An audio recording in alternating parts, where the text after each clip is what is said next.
Hukumnya bagaimana ketika meninggal orang yang masih hidup? Kalau orang meninggal nggak mungkin kan?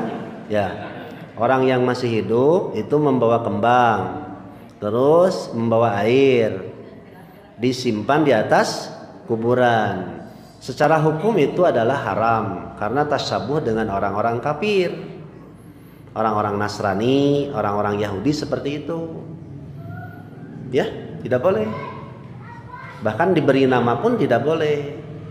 Karena menguburkan jenazah itu termasuk ibadah.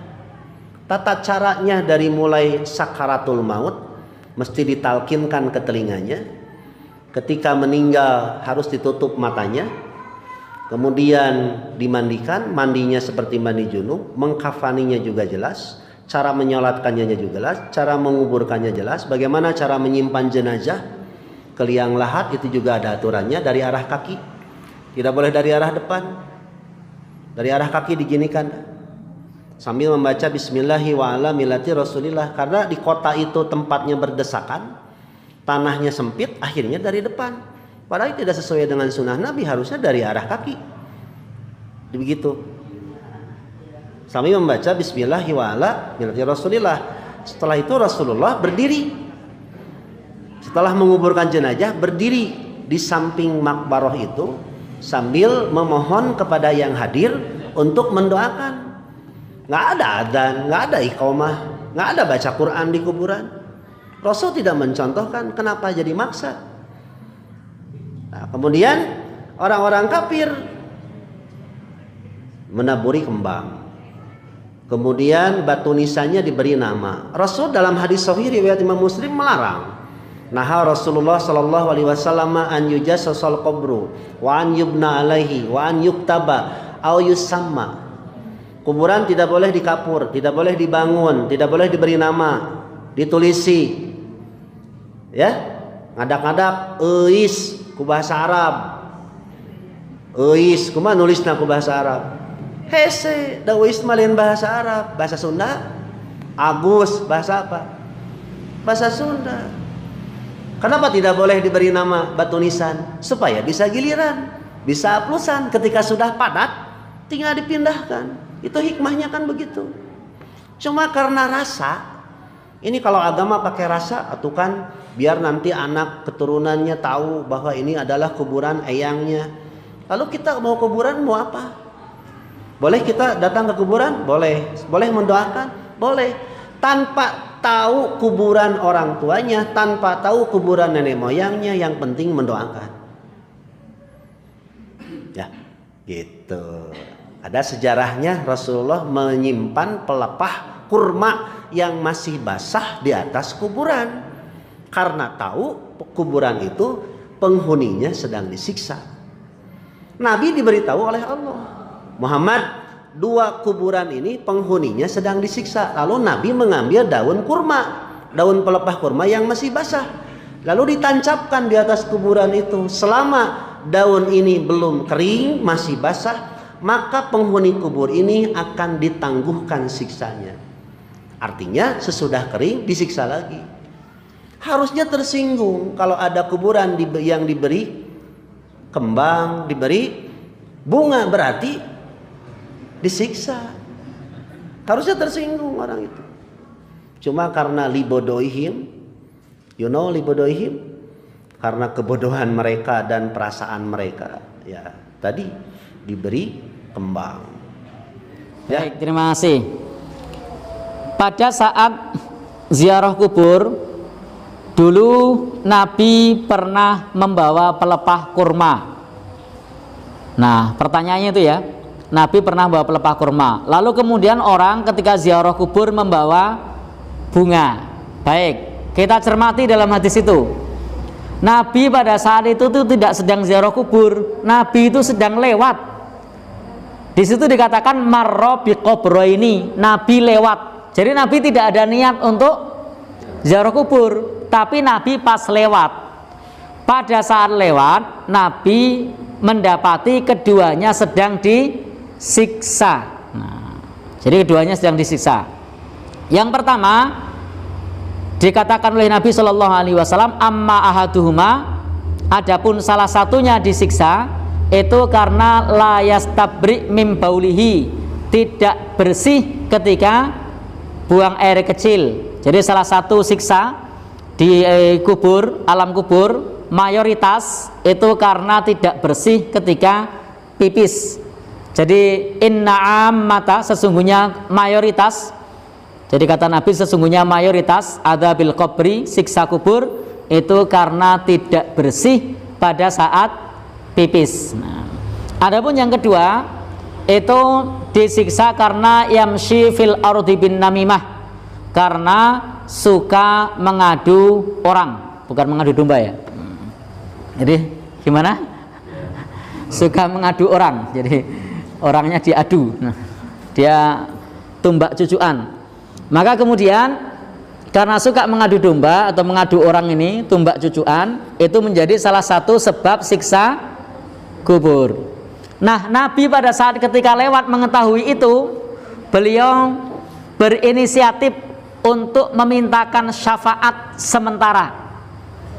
Maka Nabi ambil pelepah kurma, dibelah jadi dua, satu ditaruh di kubur sebelah dan sebelahnya. Dan Nabi memintakan syafaat, ya Allah, ringankanlah siksanya sejauh pelepah kurma ini belum kering. Jadi ini syafaat Nabi, bukan doa ziarah. Ini syafaat Nabi.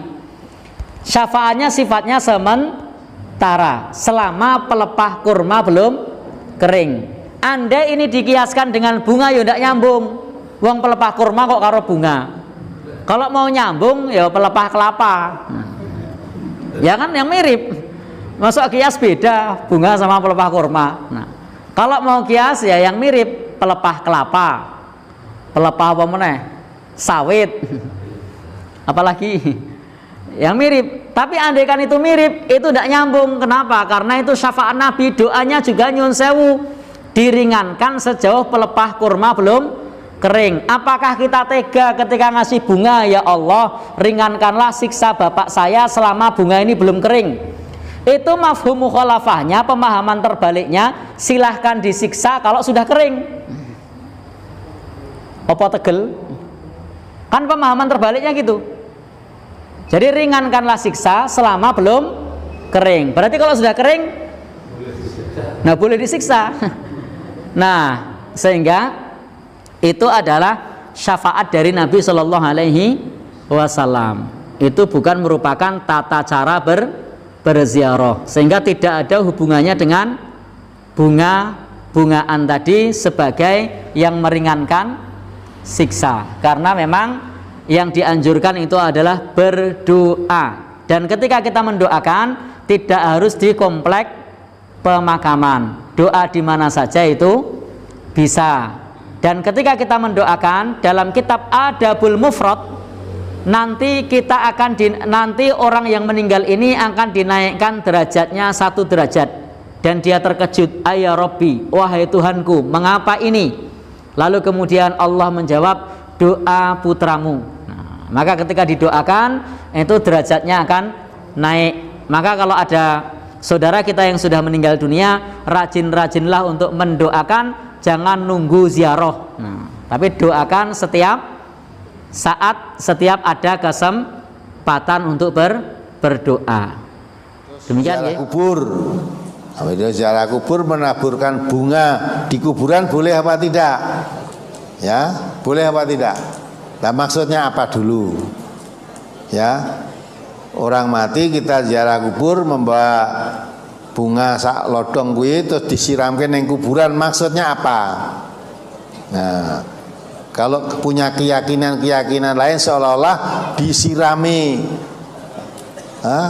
air bunga sak lotong tadi nanti bisa mengurangi siksa kuburnya, tidak ada tuntunannya begitu, tidak ada tuntunannya.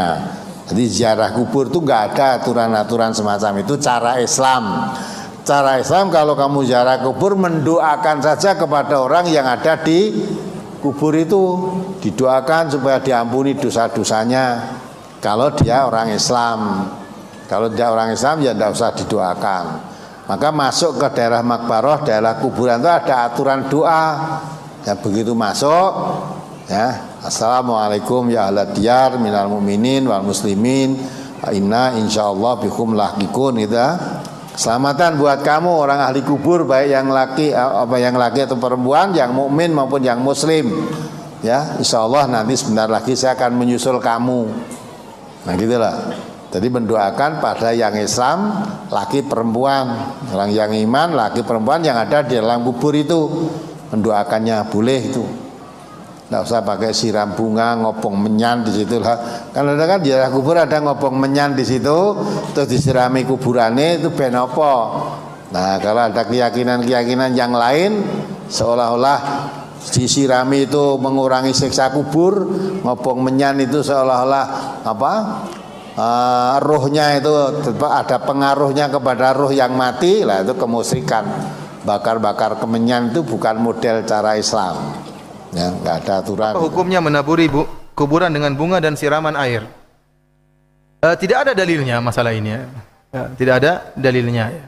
Memang benar ada hadis dalam hadis Ibnu Abbas radhiyallahu anhuma, beliau berkata, "Marra Nabi sallallahu alaihi wasallam bi kubrain, fa qala innahuma la yu'adzabani wa ma yu'adzabani fi kabirin. Amma ahaduhuma fa kana yamshi bin namimah wa amma al-akhar fa kana la yastatiru minal bauli." Kata Ibnu Abbas, Rasulullah SAW melewati dua kuburan. Kemudian Nabi SAW berkata kepada para sahabatnya, sungguhnya dua penghuni kubur ini sedang diazab. Yang satu diazab karena tidak bersih dalam beristinja tatkala buang air kecil, dan yang satu diazab karena suka namimah, dalam riwayat lain karena ghibah. Fa akhadha al-jaridata fa shaqqaha nisfain.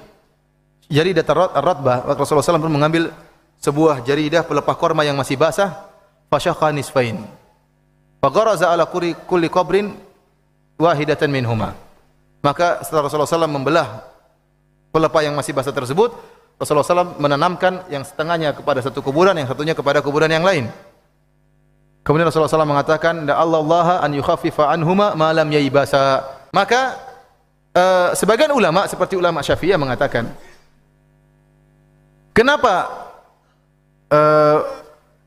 pelepah korma tersebut meringankan beban siksaan orang yang sedang disiksa? Kata mereka karena pelepah korma tersebut bertasbih.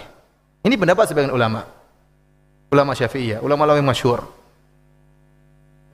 Sehingga dari situ mungkin ada pendapat bahwasanya yang basah-basah hendaknya diletakkan di mana? Di atas kuburan. Sampai-sampai ada yang tanam pohon, ya. Basah terus, ya. Jawabannya itu tidak ada dalilnya bahwasanya diringankan dosa siksaan tersebut karena pelepah yang basah sedang bertasbih. Kenapa? Karena dalam Al-Quran disebutkan semuanya bertasbih, baik yang kering maupun yang basah. Paham? Mana dalilnya kalau pelepah korma sudah kering kemudian dia tidak bertasbih kepada Allah Subhanahu wa taala? Bahkan seluruhnya bertasbih, baik batu, baik apa, semuanya bertasbih. Semua yang ada di langit dan bumi bertasbih kepada Allah Subhanahu wa taala. Yang benar, siksaan mereka berdua dikurangi karena doa Nabi sallallahu alaihi wasallam. Nabi yang meletakkan. Kenapa kalau memang karena masalah basah, harusnya Nabi tanam pohon korma. Jangan cuma pelepah korma yang bakalan apa? Karena Nabi sangat rahmat kepada umatnya.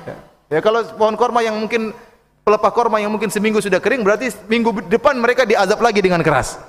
Harusnya Nabi pasang apa? Pohon korma. Oleh karena yang benar, ini adalah kekhususan Nabi sallallahu alaihi wasallam.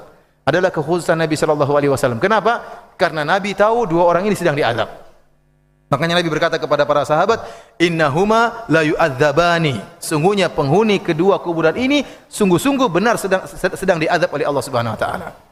Oleh karena tidak perlu kita menaburkan bunga sebagaimana kebiasaan orang-orang Hindu, atau kita tanam pohon, tidak perlu, karena itu adalah kekhususan Nabi sallallahu alaihi wasallam, dan Nabi tidak melakukannya kepada kuburan-kuburan yang lain. Cuma kebetulan dalam hadis tersebut Nabi menancapkan dua pelepah korma di atas dua kuburan tersebut. Dan kalau ada seorang kemudian menaburkan bunga, kita tanya kenapa? Bukankah Nabi menancapkan pelepah korma tersebut karena orangnya sedang diazab, ya atau tidak? Maka Nabi meletakkan pelepah korma, Nabi mengatakan semoga azabnya diringankan oleh Allah. Kalau begitu orang yang taruh bunga seakan-akan dia menuduh penghuni kuburan ini sedang diazab. Seandainya kalau tidak sedang diazab, Nabi tidak bakalan taruh apa namanya? Pelepah korma. Namun Nabi dikabarkan secara gaib bahwasanya sedang diazab. Makanya Nabi meletakkan pelepah korma supaya dikurangi azabnya selama masih basah. Oleh karenanya orang-orang yang sengaja meletakkan air, seakan-akan dia nuduh sedang diadab ini orang. Itu masalah gaib, kita nggak tahu dia diadab atau tidak. Akhirnya letakkan air, dan airnya nggak pernah berhenti, air terus siram terus penuh ya apa. Akhirnya mengkiaskan air dengan apa? Dengan pelepah korma karena masalah basah. Ada yang langsung tanam apa? Pohon apa namanya? Biasanya yang ditanam di kuburan Kamboja ya. Langsung nggak basah-basah ini. Oleh karenanya kita katakan bahwasanya ini tidak benar ya, bahwasanya yang benar adalah ini khususan Nabi Shallallahu Alaihi Wasallam, karena Nabi diperlihatkan kedua orang ini sedang diazab, maka Nabi mendoakan agar mereka dikurangi azabnya selama masih basah, dan terbukti para sahabat tidak menanam pohon korma atau meletakkan pelepah korma di kuburan-kuburan yang lain. Wallahu alam bisawab.